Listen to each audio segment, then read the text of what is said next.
I've come to learn that there's a huge difference between failing and failure. Failing is like stubbing your toe. You know, it happens. It's a verb, you know? It's just something you do. But failure is a noun. It's an identity. It's a place of where you stay. And I failed a lot along the way. But I was never a failure because I kept trying, I kept doing it, and I understood over time that my value wasn't representative of the things that worked or didn't work. It was so frustrating because I was chasing an idea of value, not understanding that I was value to begin with. A crumpled up $20 bill is still $20. It doesn't lose its value when it's beaten up. You have a right to what you're feeling, but just because you feel it doesn't mean it's real. I'm going to acknowledge that I don't like this, but I'm also going to acknowledge that I don't want to stay in this feeling, because if I already have to go through this diabetes, I already have to go through being different, I already have to go through feeling like a monster, I don't have to beat myself up in my own head. If you get a flat tire on the side of the road, you don't set your car on fire. You deal with the flat tire. But that's what I felt like I was doing, and a lot of people do. A lot of people set the car on fire. Instead of addressing the main issue, they build upon it and make it worse. How can I become more than what's happened to me? How can I become more than this circumstance that I hate? But how can I not let that hate towards a circumstance I can't control me? You know, sometimes we get addicted to this, like, making everything beautiful, making everything, like, amazing. And sometimes we have to be real. Some situations do suck. They do. And we have to allow them to suck and not invalidate the fact that it does suck. My job is to not let my mind take over. And that's when I win and when I lose and everything in between. You have a choice between what you think and what you do. And that choice is everything. Motivation comes after action. Okay? So stick with me. Motivation comes after action. The question is not how do you develop the motivation to keep going? The real question is, how do you develop the discipline to do the stuff you need to do even when you don't feel like doing it? Floss one tooth. Go to the gym and lift one weight one time. Then you can stop. Then you can go home. Then you can stop. More than likely, because you already got there, because you already started, you're going to finish. Getting there is the majority of the issue. The discipline to start, that's what you need. The motivation to keep going comes after the action to start. I could ask anyone watching, do you need to work? And more than likely, everyone would probably say yes. And I will say, no, you don't. That's a lie. That's a lie that you're telling yourself. You don't need to work. You could be homeless. You could give up everything you own and you could live on the streets. You could. So it's not a need, it's a want. It's a desire to not be homeless. It's a desire to maintain the life that you have. And if we have an ability to turn a desire into a necessity like we do with our job, you have the same ability to turn a desire of fitness goals into a necessity to do it regardless of how you feel. So on those days you don't feel like it, if you know you need to, you have to. You teach best what you need to learn most. That has stuck with me for so long.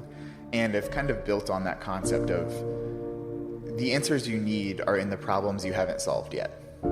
For me, I needed to learn how to validate myself. I needed to learn how to see value in myself when I saw myself as broken. I needed to learn how to, lift weights thinking that I couldn't. And now I teach people that stuff. That's my job, What I teach now is what I needed to learn most back then.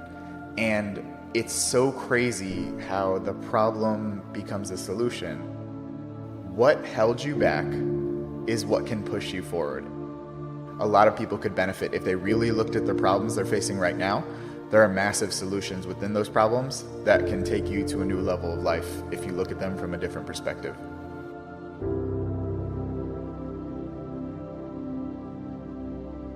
Focus on what you can control. That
concept has reduced my stress, has reduced my anxiety, has reduced so much unnecessary worry in my life. You know, so many people are like, oh, Chris, it's easier said than done. Absolutely, that's true. But it's better done than said. If you focus on what you can control, you reduce the energy investment into things you can't. What if? What if I get fired? What happens if my partner leaves me? What happens if my business fails? What if? Okay, you can't control the what ifs. You can't control external circumstances. What I can control is my thoughts, my behaviors, my actions. I can create a plan. I can create an action set. I can do those things. That's what I can control. So when I stop focusing on living life in the back seat and take the driver's wheel of responsibility, and not just responsibility, but responsibility, the ability to respond to anything that happens to me, my life got a lot better. So now I choose to focus on what I can control, not what I can't. I've always wanted to gain the upper hand of situations, and it wasn't until I matured to understand that the only upper hand that matters is having the upper hand over yourself. And I was like, how do I gain the upper hand over myself? How do I gain the upper hand over a situation I have no control of?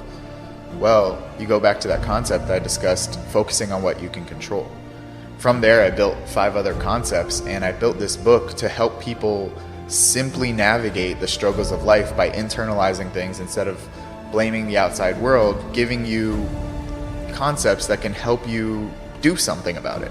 Focus on what you can control, that so you don't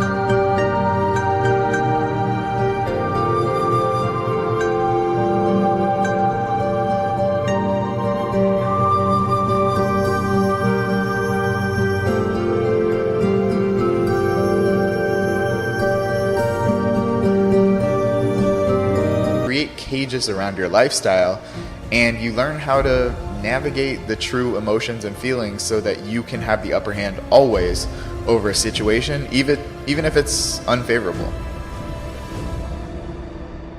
I know everyone is busy, but there is nothing more important than making sure mentally that your mental health is good and making sure you're living your life on your terms and not just falling in line with what you think should be done.